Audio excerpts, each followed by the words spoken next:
ก่อนโลกสิแตกก่อนที่ปลาแดกกลายเป็นเหล้าขาว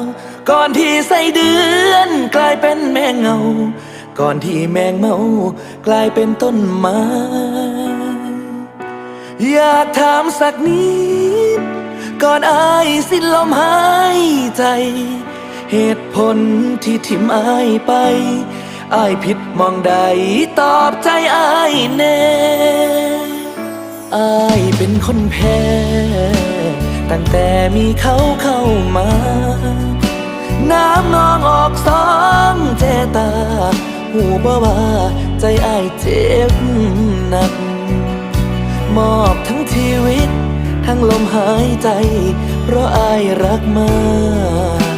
สุดท้ายต้องมาอกหักเพราะถูกคนรักทิ้งไปรู้ตนหัวใจหักเขาหลายจนมีน้ำตาแค่น้องบอกลาอายก็ช้าไปทั้งหัวใจเจ้าเลือกถูกแล้วที่น้องไปมีผู้ใหม่แต่ผิดที่เจ้าทิมอายคนที่ยอมตายแทนได้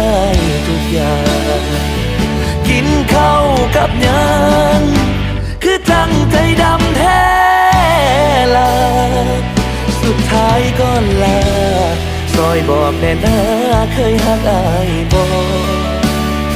หรือเห็นคนคืออายโง่คือควายสั่นโบสมมุติถ้าเขาดีพออายก็ขอให้โชคดีเด้อ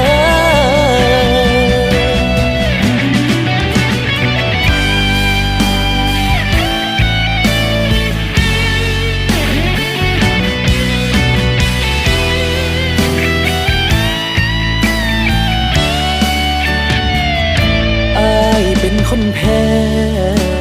ตั้งแต่มีเขาเข้ามาน้ำนองออกสองเจตาหูบ่ว่าใจอายเจ็บหนัก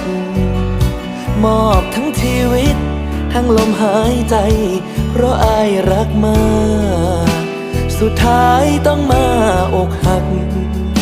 เพราะถูกคนรักทิ้งไปรู้ตนหัวใจหักเขาหลายจนมีน้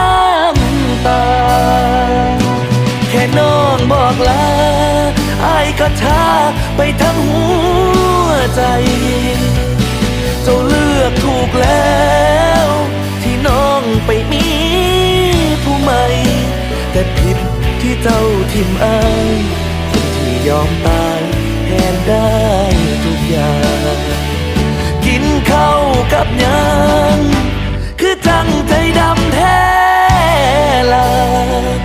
สุดท้ายก็ลาซอยบอกแน่นาเคยหักอายบอก